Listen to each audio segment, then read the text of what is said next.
Hello, good morning everyone. I hope you all are good and we energetic. So today we start next topics of chapter 6 electromagnetic induction, mutual induction. जैसे यहाँ पर हमने two coils consider की और to circuits, primary coil और secondary coil. Primary जो coil है उसमें एक बैटरी की और रियोस्टेट कनेक्ट है और सेकेंडरी कॉइल में ओनली एक गैल्वेनोमीटर करंट है, गैल्वेनोमीटर कनेक्ट है। जब हम प्राइमरी कॉइल की को ऑन करते हैं और सपोज बैटरी के थ्रू इस प्राइमरी कॉइल में I1 करंट फ्लो होता है। अब हमने रियोस्टेट की हेल्प से इस करंट को चेंज किया।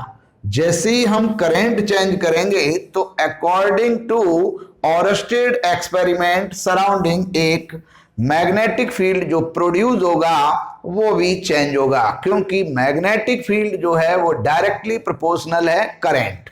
तो हम जैसा जानते हैं कि magnetic field directly proportional flowing current और मैग्नेटिक फ्लक्स जो है वो डायरेक्टली प्रोपोर्शनल मैग्नेटिक फील्ड। तो इसका मतलब ये हुआ कि magnetic flux is directly proportional current. तो जब हम यहां पर करंट को वेरिएबल करेंगे with the help of rheostat, तो यहां जो मैग्नेटिक फ्लक्स पास होगा वो भी वेरिएबल होगा। According to Faraday's law the rate of change of magnetic flux is equal to the induced EMF. तो यहां पर एक इंड्यूस्ड ईएमएफ प्रोड्यूस होगा। जब इंड्यूस्ड ईएमएफ सेल्फ कॉइल में प्रोड्यूस होता है तो उस फिनोमिनॉन को हम कहते हैं सेल्फ इंडक्शन। लेकिन जब हम यहां पर करंट को वेरिएबल करेंगे तो जो मैग्नेटिक फील्ड चेंज होगा सराउंडिंग वो भी चेंजेबल होगा, तो उसका इफेक्ट यहां साइड के प्लेस पर भी पड़ेगा। तो ये जो कॉइल है यहां भी मैग्नेटिक फील्ड चेंज होगा जब हम प्राइमरी कॉइल के करंट को चेंज करेंगे। तो जब इस कॉइल में भी मैग्नेटिक फील्ड चेंज होगा इट्स मींस फ्लक्स चेंज होगा। तो जब यहां with respect to time secondary coil में फ्लक्स चेंज होगा इट मींस इस सेकेंडरी कॉइल में भी एक जो है इंड्यूस्ड ईएमएफ प्रोड्यूस होगा, जिसकी जानकारी इस जो कॉइल है या सर्किट है इसमें जो गैल्वेनोमीटर लगा हुआ है उसके डिफ्लेक्शन से होगी। सपोज कीजिए डिफ्लेक्शन ये आ रहा है। अब अगर हम करंट के मैग्नीट्यूड को फास्टली चेंज करें, जल्दी जल्दी चेंज करें, तो यहां इंड्यूस्ड ईएमएफ के मैग्नीट्यूड में भी डिफरेंस आएगा और मैग्नीट्यूड हायर होगा। अब हम करंट सपोज अभी इंक्रीजिंग ऑर्डर में चेंज कर रहे थे, अब करंट को डिक्रीजिंग ऑर्डर में चेंज करेंगे तो यहां पर जो इंड्यूस्ड ईएमएफ है उसकी डायरेक्शन चेंज हो जाएगी और गैल्वेनोमीटर का जो डिफ्लेक्शन है वो अपोजिट डायरेक्शन में होगा। तो हम कह सकते हैं कि जब हम प्राइमरी कॉइल में करंट वेरिएबल करते हैं तो सेकेंडरी कॉइल में एक इंड्यूस्ड ईएमएफ प्रोड्यूस होता है। तो the phenomenon of changing EMF, the phenomenon of inducing EMF in the secondary coil due to the changing current in the primary coil is called mutual induction। तो ये जो phenomenon है कि जब हम प्राइमरी कॉइल में करंट वेरिएबल करते हैं तो सेकेंडरी कॉइल में जो इंड्यूस्ड ईएमएफ प्रोड्यूस होगा इस फिनोमिनॉन को हम म्यूचुअल इंडक्शन कहेंगे। नेक्स्ट टॉपिक म्यूचुअल इंडक्टेंस और coefficient of mutual induction. Coefficient of mutual induction का ही एक दूसरा नाम है mutual inductance. Suppose flowing current in primary coil is I1। हमने ऐसा कंसीडर कर लिया कि प्राइमरी कॉइल में करंट का मैग्नीट्यूड कैपिटल I1 है, then passing magnetic flux in secondary coil is φ2। उस समय सेकेंडरी कॉइल पर जो फ्लक्स पास होगा वो सपोज कीजिए φ2 है। तो यहां पर जो φ2 है वो डायरेक्टली प्रोपोर्शनल है I1, so φ2 is equals to mi1। Here m is a constant, here m is a constant, it's called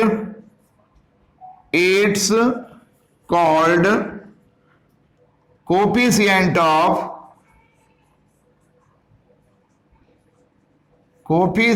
of mutual induction. Mutual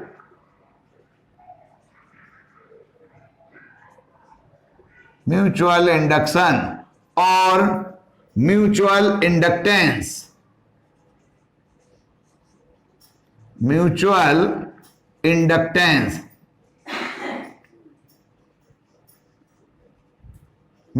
inductance. So mutual inductance M is equals to phi 2 upon I1. By using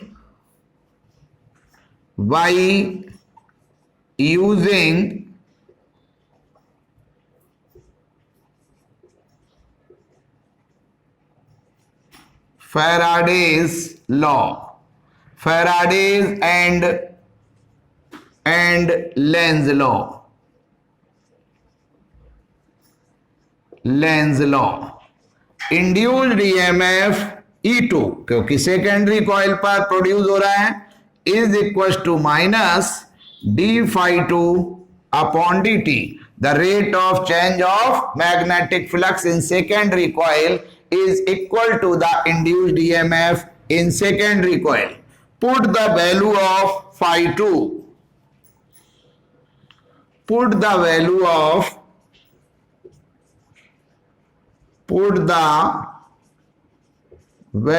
of phi 2. We get E2 is equal to minus d upon dt. phi 2 की value m phi 2 m I1. Here m is a constant, तो E2 is equal to minus m di1 upon dt. So cross multiple upon 1, तो m di1 is equal to minus E2 into dt. So m is equal to minus E2 dt upon di1. तो अब यहां पर जो mutual inductance है वो m is equal to minus E2 dt upon di1. अब अगर हम इसकी यूनिट की बात करें तो एक तो यूनिट यहां से वेबर पर एम्पियर, तो हमने यहां लिखा वेबर पर एम्पियर, और हेनरी भी है जिसे हम कैपिटल H से डिनोट करते हैं, और इसके हिसाब से यूनिट होगी वोल्ट इंटू सेकेंड पर एम्पियर, और जूल पर एम्पियर स्क्वायर भी है. Dimension M1 L2 T-2 A-2, ये जो है म्यूचुअल इंडक्टेंस की डायमेंशंस है. Next topic, mutual inductance of two long coaxial solenoids. यहां पर दो कोएक्सियल सोलेनॉइड्स लिए जिन्हें हम टू कॉइल्स कह दें, two circuit, primary coil P, secondary S. दोनों कॉइल की कोएक्सियल यानी एक्सिस सेम है, नंबर ऑफ टर्न्स वेरिएबल है, per unit length number of turn variable है, लेंथ वेरिएबल है. कंसीडर टू सोलेनॉइड्स और कॉइल्स P एंड S. फिर primary को P और सेकेंडरी को S से कंसीडर कर लिया. The axis of two solenoids are kept same. दोनों सोलेनॉइड्स की एक्सिस सेम है. Secondary coil S is closely wound in the central part of primary coil. जो सेकेंडरी कॉइल है वो क्लोजली वाउंड है प्राइमरी कॉइल के सेंट्रल पार्ट से. Area of cross section is same. दोनों कॉइल्स के प्राइमरी और सेकेंडरी कॉइल्स के area of cross section same है। Number of turns in unit length are N1 N2, total turn capital N1 capital N2, lengths small l1 और small l2। So N1 is equals to capital N1 upon L1 and small n2 number of turns in unit length in secondary coil small n2 is equals to total turn n2 upon total length l2.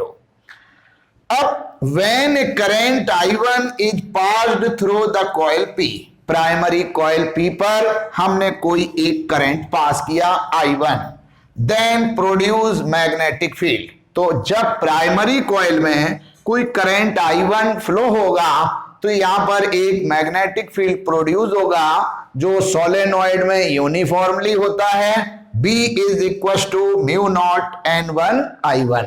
यहां B1 इसलिए नहीं लिखा कि चाहे primary coil हो secondary coil हो, magnetic field दोनों के लिए सेम होगा, क्योंकि प्लेस सेम है और मैग्नेटिक फील्ड जो प्रोड्यूस होगा वो I1 जो प्राइमरी कॉइल में करंट फ्लो हो रहा है उसकी वजह से होगा।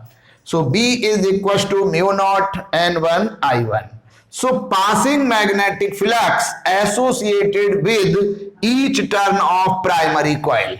तो प्राइमरी कॉइल के एक टर्न से पास होने वाला मैग्नेटिक फ्लक्स हमने लिखा phi1 dash is equal to B into area. अब एरिया दोनों की सेम है तो यहां पर A ले लिया, तो phi1 dash is equal to B की वैल्यू है म्यू नॉट N1 I1 और इंटू A।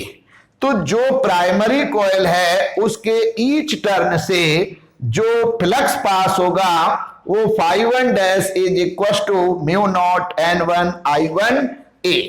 अब जो फ्लक्स प्राइमरी कॉइल के एक टर्न से पास होगा वही फ्लक्स सेकेंडरी कॉइल के ईच टर्न से भी पास होगा, क्योंकि सेकेंडरी कॉइल उसी प्लेस पर है। लिखा है the same flux will be associated with each turn of secondary coil. So total passing flux in completely secondary coil. अब हम कंप्लीटली सेकेंडरी कॉइल से जो फ्लक्स पास होगा उसको हमने सिंबल दिया phi2 is equal to each turn से हो रहा है phi1 डैश और टर्न इसमें टोटल है N2। So phi2 is equal to N2 और phi1 डैश की वैल्यू है mu naught N1 I1 A। सो phi2 is equal to mu naught N1 N2 I1 और A। ये सेकेंडरी कॉइल से कंप्लीटली पास होने वाला फ्लक्स है। So mutual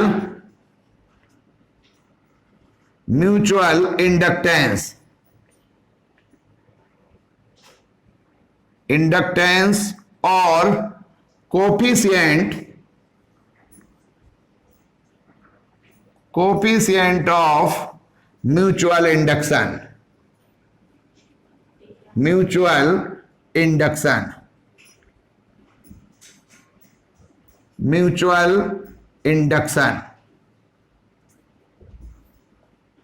M is equals to phi2 divided by I1। so M is equals to phi2 की value mu naught N1 N2 I1 A divided by I1 से I1 cut, so M is equal to mu naught N1 N2 A। ये हमारा mutual inductance find out हो गया जो हमने दो coil का जो पेयर लिया।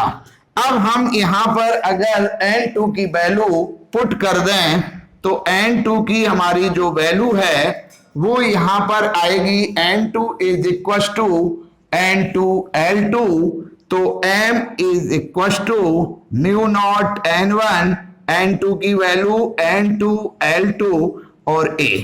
और अगर बाय द वे दोनों कॉइल्स की एरिया सेम ले लें तो L2 L1 is equal to L, तो यहां पर L पुट कर सकते हैं। coefficient of coupling. If I1 is the current in first coil P and phi1 is the magnetic flux associated with the primary coil P.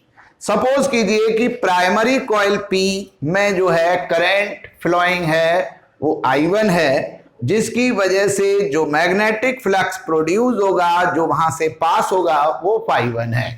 तो हम जानते हैं कि phi1 directly proportional current I1, तो phi1 is equal to L1 I1, here L is self inductance. अब each turn से passing flux phi1 dash और total turn primary coil में N1, सो प्राइमरी कॉइल से total passing flux phi1 is equal to N1 phi1 dash, phi1 की value put की तो phi1 dash is equal to L1 I1 upon N1, equation first. अब जो primary coil के एक turn से flux pass हो रहा है, वही फ्लक्स जो है सेकेंडरी कॉइल के ईच टर्न से पास होगा, क्योंकि सेकेंडरी कॉइल उसी प्लेस पर है और सेम जो है एक्सियल है। तो same will be the magnetic flux associated with each turn of S. So total passing flux associated with S, यानी सेकेंडरी कॉइल से completely passing flux phi2 is equal to each turn phi1 dash into number of turn N2. So phi2 is equal to N2 into, अब phi1 dash की value है L1 I1 और divided by N1। ये जो है हमारा secondary coil से total passing flux है। So mutual inductance, mutual inductance और coefficient of mutual induction M is equal to phi2 divided by I1। So M is equal to phi2 N2 L1 I1 divided by N1 और divided by I1। So I1 से I1 cut, so mutual inductance M is equal to N2 upon N1 into L1, equation number 2। अब हम consider करते हैं कि primary coil as a secondary coil और secondary coil as a primary coil.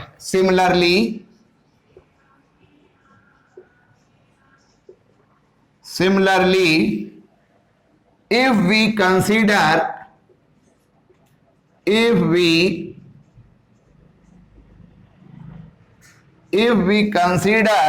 secondary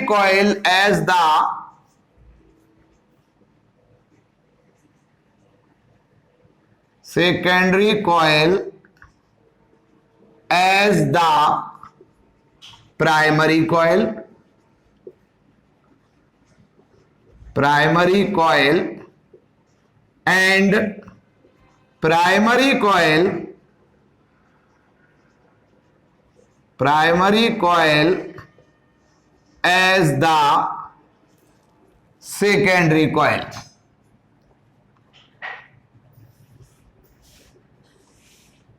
then उस समय जब हम कैलकुलेट करेंगे तो mutual inductance M is equal to N1 upon N2 into L2, equation third, multiplying